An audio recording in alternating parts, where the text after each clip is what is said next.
ನಮಸ್ಕಾರ ಗೆಳೆಯರಿ, stock market Kannada ಚಾನಲ್ಗೆ ಸ್ವಾಗತ ಸುಸ್ವಾಗತ. ಗೆಳೆಯರಿ, ವಿಡಿಯೋದಲ್ಲಿ ಇವತ್ತಿನ ನಮ್ಮ ಮಾರ್ಕೆಟ್ ಅಲ್ಲಿ ಸುದ್ದಿಯಲ್ಲಿರುವಂತಹ ಇಂಪಾರ್ಟೆಂಟ್ ಷೇರುಗಳ ಬಗ್ಗೆ ತಿಳ್ಕೊಳ್ಳುವಂತ ಪ್ರಯತ್ನವನ್ನು ಮಾಡೋಣ. ಹಾಗೆ ಈಗಾಗಲೇ ರಾತ್ರಿ ಈ ವಿಡಿಯೋದಲ್ಲಿ ಹಲವು ಕಂಪನಿಗಳ ಬಗ್ಗೆ ಮಾಹಿತಿಯನ್ನ ಕೊಟ್ಟಿದ್ದೀನಿ, ತುಂಬಾ ಜನ ನೋಡಿದ್ದೀರಿ ಕೂಡ. ಹಾಗೆ ಈಗಿನ ರಾತ್ರಿ ವಿಡಿಯೋದಲ್ಲಿ ಈಗಾಗಲೇ ಅಪ್ಡೇಟ್ ಗಳನ್ನ ಕೊಟ್ಟಿರುವಂತಹ ಕಂಪನಿಗಳನ್ನ ಕವರ್ ಮಾಡ್ತಿಲ್ಲ. ಅವುಗಳನ್ನ ಬಿಟ್ಟು ಬೇರೆ ಕಂಪನಿಗಳಿಗೆ ಸಂಬಂಧಪಟ್ಟಂತೆ ಹಲವು ಅಪ್ಡೇಟ್ ಗಳು ಬಂದಿದೆ, ಅವುಗಳನ್ನ ಕವರ್ ಮಾಡ್ತಿದ್ದೀನಿ. ಇದನ್ನ ಇಲ್ಲಿವರೆಗೂ ನೋಡಿಲ್ಲ ಅಂತಂದ್ರೆ ಒಂದ್ಸಲ ನೋಡಿ, ಅದರಲ್ಲೂ ಕೂಡ ಸಾಕಷ್ಟು ಅಪ್ಡೇಟ್ ಗಳನ್ನ ಈಗಾಗಲೇ ಕೊಟ್ಟಿದ್ದೀನಿ. ಗೆಳೆಯರಿ, ಮುಂದುವರಿಯ ಮುಂಚೆ ಡಿಸ್ಕ್ಲೇಮರ್ ಕೊಡ್ಲಿಕ್ಕೆ ಇಷ್ಟಪಡ್ತೀನಿ. ಇಲ್ಲಿ ಕವರ್ ಮಾಡ್ತಿರುವಂತ ಯಾವುದೇ ಸ್ಟಾಕ್ ಅನ್ನು ಕೂಡ ರೆಕಮೆಂಡ್ ಮಾಡ್ತಿಲ್ಲ. ನೀವು ಫರ್ದರ್ ಸ್ಟಡಿ ಮಾಡಿ ಡಿಸಿಷನ್ ತಗೊಳ್ಬಹುದು. ಆಸ್ ಎ ಎಜುಕೇಶನಲ್ ಪರ್ಪಸ್ ನಾನು ವಿಡಿಯೋ ಮುಂದೆ ತರ್ತಾ ಇದ್ದೀನಿ. ಹಾಗೆ ನಮ್ಮ ತರಬೇತಿ ಕಾರ್ಯಕ್ರಮದಲ್ಲಿ ನಿಮ್ಗೆ ಯಾರಿಗಾದ್ರೂ ಇಂಟ್ರೆಸ್ಟ್ ಇದ್ರೆ, ಕಲಿಯುವಂತ ಆಸಕ್ತಿ ಇರುವಂತವ್ರು ಇಮೇಲ್ ಮೂಲಕ ಸಂಪರ್ಕ ಮಾಡಬಹುದು. ಇನ್ನು ಹೆಚ್ಚಿನ ಮಾಹಿತಿಯನ್ನು ನಾವು ಇಮೇಲ್ ಮೂಲಕ ನಿಮ್ಗೆ ಒದಗಿಸ್ತೇವೆ. ಬೇರೆ ಮೊದಲಿಗೆ ಇನ್ಫೋಸಿಸ್ ಬಗ್ಗೆ ನಾವು ಒಂದು ಮಾಹಿತಿಯನ್ನು ನೋಡಿದರೆ, ಕಂಪನಿ ಟೆಲಿನಾರ್ ಜೊತೆ ಒಪ್ಪಂದವನ್ನು ಮಾಡ್ಕೊಂಡಿದೆ. ಟೆಲಿನಾರ್ ನ HR ಆಪರೇಷನ್ಸ್ ಅನ್ನ ಮಾಡರ್ನೈಸ್ ಮಾಡ್ಲಿಕ್ಕೆ ಈ ಟೆಲಿನಾರ್ ಜೊತೆಗಿನ ಒಪ್ಪಂದದ ಕಾರಣಕ್ಕೆ ಇನ್ಫೋಸಿಸ್ ಸ್ಟಾಕ್ ಫೋಕಸ್ ಅಲ್ಲಿ ಇರುತ್ತೆ. ಅಬ್ಸರ್ವ್ ಮಾಡಬಹುದು ಇವತ್ತು ಯಾವ ರೀತಿಯ ಪರ್ಫಾರ್ಮೆನ್ಸ್ ನೋಡ್ಲಿಕ್ಕೆ ಸಿಗುತ್ತೆ ಸ್ಟಾಕ್ ಅಲ್ಲಿ ಅಂತ. ನಂತರ ಸೀಗಲ್ ಇಂಡಿಯಾ ಲಿಮಿಟೆಡ್ ಸುದ್ದಿಲಿರುತ್ತೆ. ಮೊನ್ನೆನೆ ಈ ಕಂಪನಿಗೆ ಸಂಬಂಧಪಟ್ಟಂತೆ ಒಂದು ಸುದ್ದಿ ಬಂದಿತ್ತು, 702 ಕೋಟಿ ಆರ್ಡರ್ ಸಿಕ್ಕಿರೋ ಬಗ್ಗೆ. 712 ಕೋಟಿ. ಆದ್ರೆ ಆ ಸುದ್ದಿ ಆಲ್ಮೋಸ್ಟ್ ಮಾರ್ಕೆಟ್ ಕ್ಲೋಸ್ ಆಗುವಂತ ಸಂದರ್ಭಕ್ಕೆ ಬಂದಿತ್ತು. ಹಾಗಾಗಿ ಇವತ್ತು ಸ್ಟಾಕ್ ಫೋಕಸ್ ಅಲ್ಲಿ ಇರುತ್ತೆ. ಅಬ್ಸರ್ವ್ ಮಾಡಬಹುದು ಯಾವ ರೀತಿ ಇರುತ್ತೆ ಸೀಗಲ್ ಇಂಡಿಯಾ ಲಿಮಿಟೆಡ್ ಅಲ್ಲಿ ರಿಯಾಕ್ಷನ್ ಅಂತ. ನಂತರ ಪಂಜಾಬ್ ನ್ಯಾಷನಲ್ ಬ್ಯಾಂಕ್ ಸುದ್ದಿಲಿರುತ್ತೆ. ನಿಮ್ಗೆಲ್ಲರಿಗೂ ಗೊತ್ತಿರೋ ಹಾಗೆ ಕಂಪನಿಗಳು ಬಿಸ್ನೆಸ್ ಅಪ್ಡೇಟ್ಸ್ ಅನ್ನ ರಿಲೀಸ್ ಮಾಡ್ತಾ ಇದ್ವಿ. ಹಾಗೆ ಪಂಜಾಬ್ ನ್ಯಾಷನಲ್ ಬ್ಯಾಂಕ್ ಕೂಡ Q2 ಬಿಸ್ನೆಸ್ ಅಪ್ಡೇಟ್ಸ್ ಅನ್ನ ರಿಲೀಸ್ ಮಾಡಿದೆ. ನೋಡಬಹುದು ಕಂಪನಿಯ ಗ್ಲೋಬಲ್ ಬಿಸ್ನೆಸ್ ಅಲ್ಲಿ 11% ಅಪ್ ಆಗಿದೆ. 27.87 lakh crore ಅನ್ನು ತಲುಪಿದೆ ಸೆಪ್ಟೆಂಬರ್ 2025 ಕ್ವಾರ್ಟರ್ ಅಲ್ಲಿ. ಇವನ್ ಡೊಮೆಸ್ಟಿಕ್ ಬಿಸ್ನೆಸ್ ಕೂಡ ಮೋರ್ ದನ್ 10% ಅಪ್ ಆಗಿದೆ. ಡೆಪಾಸಿಟ್ಸ್ ಅಲ್ಲೂ ಕೂಡ ಮೋರ್ ದನ್ 10% ಅಪ್ ಆಗಿದೆ. ನಂಬರ್ಸ್ ಚೆನ್ನಾಗಿದೆ, ಇಂಪ್ರೂವ್ ಆಗಿದೆ ಇಯರ್ ಆನ್ ಇಯರ್ ಹೋಲಿಕೆ ಮಾಡಿದ್ರೆ ಬಂದಿರುವಂತ ಬಿಸ್ನೆಸ್ ಅಪ್ಡೇಟ್ಸ್ ಅಲ್ಲಿ. ನೋಡೋಣ ಮಾರ್ಕೆಟ್ ಯಾವ ರೀತಿ ರಿಯಾಕ್ಟ್ ಮಾಡುತ್ತೆ ಅಂತ. ಸಾಕಷ್ಟು ಬಿಸ್ನೆಸ್ ಅಪ್ಡೇಟ್ಸ್ ಅನ್ನ ನಿನ್ನೆ ವಿಡಿಯೋದಲ್ಲೇ ಕವರ್ ಮಾಡಿದೀನಿ. ನಾನು ಅವಾಗಲೇ ಹೇಳಿದಾಗೆ ಮತ್ತೆ ಅವುಗಳನ್ನು ರಿಪೀಟ್ ಮಾಡ್ತಾ ಇಲ್ಲ. ನಿನ್ನೆ ವಿಡಿಯೋ ನೋಡಿಲ್ಲ ಅಂದ್ರೆ ಒಂದ್ಸಲ ನೋಡಿ. ಪಂಜಾಬ್ ನ್ಯಾಷನಲ್ ಬ್ಯಾಂಕ್ ಅನ್ನು ಕೂಡ ಅಬ್ಸರ್ವ್ ಮಾಡಬಹುದು ಯಾವ ರೀತಿ ಇರುತ್ತೆ ಪರ್ಫಾರ್ಮೆನ್ಸ್ ಇವತ್ತು ಸ್ಟಾಕ್ ಅಲ್ಲಿ ಅಂತ. ನಂತರ ಮಾರಿಕೋ ಲಿಮಿಟೆಡ್ ಕೂಡ ಫೋಕಸ್ ಅಲ್ಲಿ ಇರುತ್ತೆ. ಕಂಪನಿ Q2 ಬಿಸ್ನೆಸ್ ಬಗ್ಗೆ ಅಪ್ಡೇಟ್ಸ್ ಅನ್ನ ಕೊಟ್ಟಿದೆ. ಒಂದಷ್ಟು ಇಂಪ್ರೂವ್ಮೆಂಟ್ ಅಂದ್ರೆ ಡಿಸೆಂಟ್ ಇಂಪ್ರೂವ್ಮೆಂಟ್, ದೊಡ್ಡ ಮಟ್ಟದ ಇಂಪ್ರೂವ್ಮೆಂಟ್ FMCG ಕಂಪನಿಗಳಲ್ಲಿ ನೋಡ್ಲಿಕ್ಕೆ ಸಿಗುವಂತ ಚಾನ್ಸಸ್ ತುಂಬಾ ಕಡಿಮೆ ಇರುತ್ತೆ. ಡಿಸೆಂಟ್ ಇಂಪ್ರೂವ್ಮೆಂಟ್ ಆಗಿದೆ. ಮೋಡೆಸ್ಟ್ ಆಪರೇಟಿಂಗ್ ಪ್ರಾಫಿಟ್ ಇರಬಹುದು ಇಯರ್ ಆನ್ ಇಯರ್ ಅನ್ನುವಂತ ಮಾಹಿತಿಯನ್ನು ಕೊಟ್ಟಿದೆ. ಈ ಸುದ್ದಿ ಕಾರಣಕ್ಕೆ ಮಾರಿಕೋ ಲಿಮಿಟೆಡ್ ಅನ್ನು ಕೂಡ ಅಬ್ಸರ್ವ್ ಮಾಡಬಹುದು ಯಾವ ರೀತಿ ಇರುತ್ತೆ ಮಾರ್ಕೆಟ್ ರಿಯಾಕ್ಷನ್ ಇವತ್ತು ಅಂತ. ನಂತರ ಇಥೋಸ್ ಲಿಮಿಟೆಡ್ ಕೂಡ ಸುದ್ದಿಯಲ್ಲಿರುತ್ತೆ. ಕಾರಣ ಕಂಪನಿ ಇಥೋಸ್ ಹಾರ್ಟ್ ಓವರಾಲಜಿ ಬೋಟಿಕ್ ಅನ್ನು ಸ್ಟಾರ್ಟ್ ಮಾಡಿದೆ ಮುಂಬೈನ ಜಿಯೋ ವರ್ಲ್ಡ್ ಪ್ಲಾಜಾದಲ್ಲಿ. ಈ ಸುದ್ದಿ ಕಾರಣಕ್ಕೆ ಇಥೋಸ್ ಲಿಮಿಟೆಡ್ ಕೂಡ ಫೋಕಸ್ ಅಲ್ಲಿರುತ್ತೆ. ಈ ಸ್ಟಾಕ್ ಅನ್ನು ಕೂಡ ಅಬ್ಸರ್ವ್ ಮಾಡಬಹುದು. ನಿಮಗೆ ಗೊತ್ತಿರಬಹುದು ಕಂಪನಿ ಬಗ್ಗೆ ನಾನು ಈ ಹಿಂದೆ ಹಲವು ಸಲ ಕವರ್ ಮಾಡಿದ್ದೀನಿ. ಕಂಪನಿ ಪ್ರೀಮಿಯಂ ವಾಚಸ್ ಸೆಗ್ಮೆಂಟ್ ಅಲ್ಲಿ ಕೆಲಸ ಮಾಡುವಂತಹ ಕಂಪನಿ. ಪ್ರೀಮಿಯಮೈಸೇಷನ್ ಥೀಮ್ ಬಗ್ಗೆ ಕವರ್ ಮಾಡಿದಂತಹ ಸಂದರ್ಭದಲ್ಲೂ ಕೂಡ ಸ್ಟಾಕ್ ಬಗ್ಗೆ ತಿಳಿಸಿದ್ದೆ. ಲಕ್ಷಾಂತರ ರೂಪಾಯಿ ಬೆಲೆಯ ವಾಚ್ ಗಳನ್ನ ಮಾರಾಟ ಮಾಡುತ್ತೆ. ತುಂಬಾ ಒಳ್ಳೆ ಪರ್ಫಾರ್ಮೆನ್ಸ್ ಅನ್ನು ಕೂಡ ಮಾಡ್ತಾ ಇರುವಂತಹ ಕಂಪನಿ. ಇಂಟ್ರೆಸ್ಟ್ ಇರಬೇಕಿದ್ರೆ ಇದರ ಬಗ್ಗೆ ಇನ್ನೂ ಹೆಚ್ಚಿನ ವಿಷಯವನ್ನ ತಿಳ್ಕೊಳ್ಬಹುದು. ಜೊತೆಗೆ ಇವತ್ತು ಸ್ಟಾಕ್ ಅನ್ನ ಅಬ್ಸರ್ವ್ ಮಾಡಬಹುದು ಯಾವ ರೀತಿ ಪರ್ಫಾರ್ಮೆನ್ಸ್ ನೋಡ್ಲಿಕ್ಕೆ ಸಿಗುತ್ತೆ ಮಾರ್ಕೆಟ್ ಅಲ್ಲಿ ಅಂತ. ನಂತರ TVS ಮೋಟಾರ್ ಕಂಪನಿ ಕೂಡ ಫೋಕಸ್ ಅಲ್ಲಿ ಇರುತ್ತೆ. ಕಾರಣ ಕಂಪನಿಯ ಸಿಂಗಪುರ್ ಆರ್ಮ್ ಒಂದು ಅಕ್ವಿಸಿಷನ್ ಅನೌನ್ಸ್ ಮಾಡಿದೆ.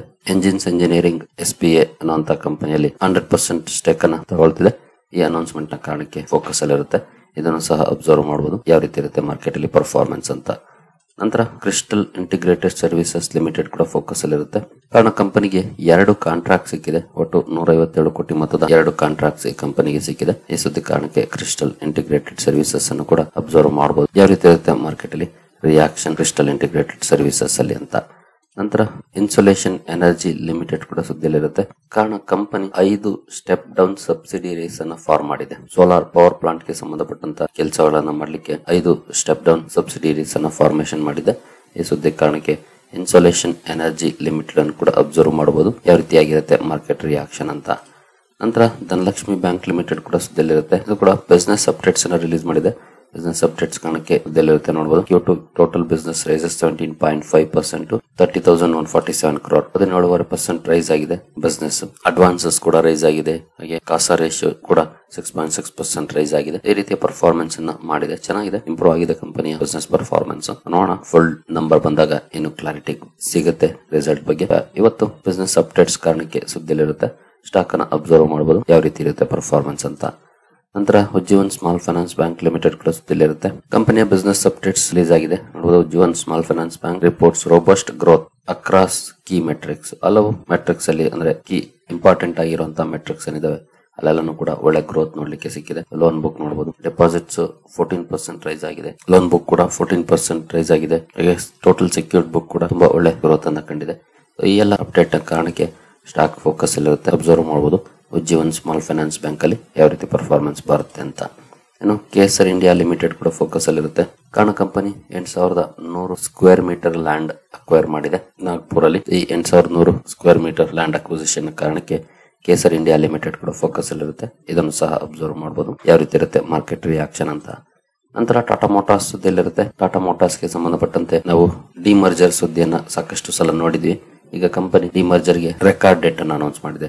ಅಕ್ಟೋಬರ್ 14 ರೆಕಾರ್ಡ್ ಡೇಟ್ ಆಗಿರುತ್ತೆ. ಅಕ್ಟೋಬರ್ 14ನೇ ತಾರೀಕು ಯಾರೆಲ್ಲ ಪೋರ್ಟ್ಫೋಲಿಯೋದಲ್ಲಿ ಟಾಟಾ ಮೋಟಾರ್ಸ್ ಇರುತ್ತೋ ಅವರುಗಳಿಗೆ ಟಾಟಾ ಮೋಟಾರ್ಸ್ ನ ಕಮರ್ಷಿಯಲ್ ವೆಹಿಕಲ್ ಶೇರ್ ಸಿಗುತ್ತೆ. ಟಾಟಾ ಮೋಟಾರ್ಸ್ ನ ಕಮರ್ಷಿಯಲ್ ಹಾಗೂ ಪ್ಯಾಸೆಂಜರ್ ವೆಹಿಕಲ್ಸ್ ಅಂತ 2 ಕಂಪನಿಗಳನ್ನಾಗಿ ಮಾಡ್ತಿದ್ದಾರೆ. ನಿಮ್ಮ ಹತ್ರ ಟಾಟಾ ಮೋಟಾರ್ಸ್ ಇದೆ ಅಂತಂದ್ರೆ ಟಾಟಾ ಮೋಟಾರ್ಸ್ ಕಮರ್ಷಿಯಲ್ ವೆಹಿಕಲ್ ನ 1 ಶೇರ್ ಸಿಗುತ್ತೆ. ಅಂದ್ರೆ 1 ಶೇರಿಗೆ 1 ಶೇರ್ ಸಿಗುತ್ತೆ. 100 ಶೇರ್ ಇದ್ರೆ ಅಂದ್ರೆ ನಿಮ್ಗೆ ಇನ್ನೊಂದು ಕಂಪನಿಯ 100 ಶೇರ್ ಸಿಗುತ್ತೆ. 1:1 ರೇಷಿಯೋದಲ್ಲಿ ಇರುತ್ತೆ ಸ್ವಾಪ್ ರೇಷಿಯೋ.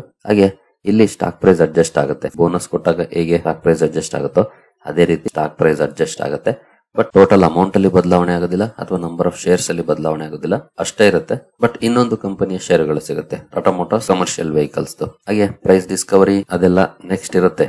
ಬೋನಸ್ ತರ 50-50 ಆಗೋದಿಲ್ಲ. ನಾನು ಮೇ ಬಿ ಅವಾಗಲೇ 50-50 ಆಗುತ್ತೆ ಅಂತ ಹೇಳಿದೆ ಅನ್ಸುತ್ತೆ. ಪ್ರೈಸ್ ಡಿಸ್ಕವರಿ ಇರುತ್ತೆ according to valuation. Tata motors commercial vehicles ನ ಶೇರ್ ಪ್ರೈಸ್ ಎಷ್ಟು ಡಿಸ್ಕವರ್ ಆಗುತ್ತೋ ಅಷ್ಟು ಮಾತ್ರ ಟಾಟಾ ಮೋಟಾರ್ಸ್ ಅಲ್ಲಿ ಕಡಿಮೆ ಆಗುತ್ತೆ. ಆ ಶೇರ್ದು ಅಷ್ಟು ಪ್ರೈಸ್ ಅಂತ ಡಿಸೈಡ್ ಆಗುತ್ತೆ. 14ನೇ ತಾರೀಕು ರೆಕಾರ್ಡ್ ಡೇಟ್ ಆಗಿರುತ್ತೆ. ಈ ಸುದ್ದಿ ಕಾರಣಕ್ಕೆ ಟಾಟಾ ಮೋಟಾರ್ಸ್ ಅನ್ನು ಕೂಡ ಅಬ್ಸರ್ವ್ ಮಾಡಬಹುದು ಯಾವ ರೀತಿ ಇರುತ್ತೆ ರಿಯಾಕ್ಷನ್ ಅಂತ. ನಂತರ ಹೈವೇ ಇನ್ಫ್ರಾಸ್ಟ್ರಕ್ಚರ್ ಲಿಮಿಟೆಡ್ ಕೂಡ ಸುದ್ದಿಯಲ್ಲಿರುತ್ತೆ.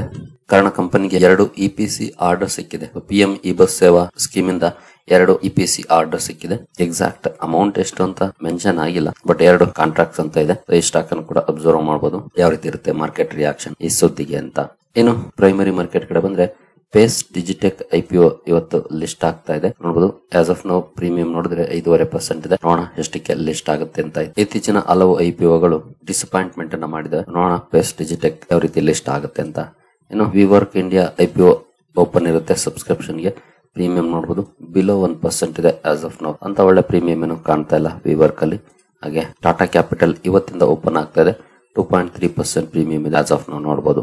ಈಗಾಗಲೇ ಇದ್ರ ಬಗ್ಗೆ ಡೀಟೇಲ್ ವಿಡಿಯೋ ಕೂಡ ಕವರ್ ಮಾಡಿದೀನಿ ಶನಿವಾರನೇ. ಇನ್ ಕೇಸ್ ಇಲ್ಲಿವರೆಗೂ ನೋಡಿಲ್ಲ ಅಂದ್ರೆ ಆ ವಿಡಿಯೋನು ಕೂಡ ನೋಡಬಹುದು. ಟಾಟಾ ಕ್ಯಾಪಿಟಲ್ ಅಲ್ಲಿ ಅಂತ ಒಳ್ಳೆ ಪ್ರೀಮಿಯಂ ಇಲ್ಲ ಆಸ್ ಆಫ್ ನೌ. ನೋಡೋಣ ನಾಳೆ ನಡೆದ್ರಲ್ಲಿ ಏನಾದ್ರು ಚೇಂಜಸ್ ಆಗುತ್ತಾ ಅಂತ. ಏನು ಗಿಫ್ಟ್ ನಿಫ್ಟಿ ಕಡೆ ಬಂದ್ರೆ ಗಿಫ್ಟ್ ನಿಫ್ಟಿಯಲ್ಲಿ as of now flattish performance ನೋಡ್ಲಿಕ್ಕೆ ಕಾಣ್ತಾ ಇದೆ ನೋಡಬಹುದು. ಬಟ್ ಇವತ್ತು ನಿಕ್ಕೈಯಲ್ಲಿ ನೋಡಬಹುದು ಯಾವ ರೀತಿ ರ್ಯಾಲಿ ಇದೆ ಅಂತ. 4.25% ನೋಡಬಹುದು. ಈಗ 4.5% ಆಯ್ತು. ಮೋರ್ ದನ್ 2000 ಪಾಯಿಂಟ್ಸ್ ರ್ಯಾಲಿ ನಿಕ್ಕೈ ಅಥವಾ ಜಪಾನ್ ಮಾರ್ಕೆಟ್ ಅಲ್ಲಿ ನೋಡ್ಲಿಕ್ಕೆ ಕಾಣ್ತಾ ಇದೆ. ಯಾಕೆ ಈ ರೀತಿ ಪರ್ಫಾರ್ಮೆನ್ಸ್ ಬರ್ತಾ ಇದೆ ಅಂತ ನೋಡೋಣ. ಅದಕ್ಕೆ ಮುಂಚೆ ಬೇರೆ ಏಷ್ಯನ್ ಮಾರ್ಕೆಟ್ ಗಳ ಪರ್ಫಾರ್ಮೆನ್ಸ್ ಅನ್ನು ನೋಡಿದ್ರೆ ಹಲವು ಮಾರ್ಕೆಟ್ಸ್ ಓಪನ್ ಇಲ್ಲ ಇವತ್ತು. ಓಪನ್ ಇರುವಂತಹ ಮಾರ್ಕೆಟ್ ಅಲ್ಲಿ ಹ್ಯಾಂಗ್ಸೆಂಗ್ ಮಾತ್ರ ನೆಗೆಟಿವ್ ಇದೆ, ಇನ್ನೆಲ್ಲ ಪಾಸಿಟಿವ್ ಇದೆ. ಗಿಫ್ಟ್ ನಿಫ್ಟಿ ಫ್ಲಾಟಿಶ್ ಇಂಡಿಕೇಶನ್ ಅನ್ನ ಮಾಡ್ತಿದೆ. ಬಟ್ ನಿಕ್ಕೈಯಲ್ಲಿ ಮಾತ್ರ ಭರ್ಜರಿ ರ್ಯಾಲಿ ಬರ್ತಾ ಇದೆ. ಇದಕ್ಕೆ ಪ್ರಮುಖ ಕಾರಣ ಅಲ್ಲಿ ಪ್ರೈಮ್ ಮಿನಿಸ್ಟರ್ ಆಗಿ ಹೊಸ ವ್ಯಕ್ತಿ ಆಯ್ಕೆಯಾಗಿದ್ದಾರೆ ನೋಡಬಹುದು, ಸನಾಯ್ ತಕೈಚಿ. ಇವರು ಆಯ್ಕೆಯಾಗಿರೋದು ಮಾರ್ಕೆಟ್ಗೆ ಒಳ್ಳೆ ಸುದ್ದಿಯನ್ನ ತಂದಿದೆ. ಅದಕ್ಕೆ ಮಾರ್ಕೆಟ್ ಚೀರ್ ಕೂಡ ಮಾಡ್ತಿದೆ ಜಪಾನ್ ಮಾರ್ಕೆಟ್ ನೋಡಬಹುದು. Japan stocks it record high after ruling party picks pro stimulus Sanae ತಕೈಚಿ.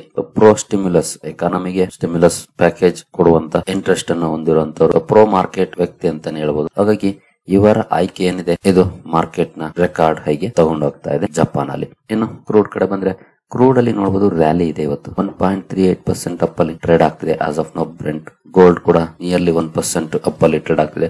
ತುಂಬಾ ಒಳ್ಳೆ ಪರ್ಫಾರ್ಮೆನ್ಸ್ ಈ 2 ಕಡೆ ನೋಡ್ಲಿಕ್ಕೆ ಕಾಣ್ತಾ ಇದೆ. ಬಟ್ ಇದು ಅಷ್ಟೇನು ಒಳ್ಳೆ ಸುದ್ದಿ ಅಲ್ಲ ಮಾರ್ಕೆಟ್ಗೆ, ಎಸ್ಪೆಷಲಿ ಕ್ರೂಡ್ ಅಲ್ಲಿ ರ್ಯಾಲಿ ಬರೋದು. ಜೊತೆಗೆ ಗೋಲ್ಡ್ ನ ರೆಕಾರ್ಡ್ ರ್ಯಾಲಿ ಕೂಡ ಕಂಟಿನ್ಯೂ ಆಗ್ತಾನೆ ಇದೆ ನೋಡಬಹುದು. ಇನ್ನು ಡೌ ಜೋನ್ಸ್ ಫ್ಯೂಚರ್ಸ್ ನೋಡಿದ್ರೆ 81 ಪಾಯಿಂಟ್ಸ್ 0.17% ಅಪ್ ಅಲ್ಲಿ ಟ್ರೇಡ್ ಆಗ್ತಿದೆ ಫ್ಯೂಚರ್ಸ್ ಅಲ್ಲಿ. ಒಂದಷ್ಟು ಪಾಸಿಟಿವ್ ಪರ್ಫಾರ್ಮೆನ್ಸ್ ಇದೆ.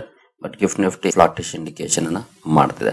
ನೋಡೋಣ ಎಷ್ಟಕ್ಕೆ ಓಪನ್ ಆಗುತ್ತೆ. ನಮ್ಗೆ important closing. Let's hope for the best.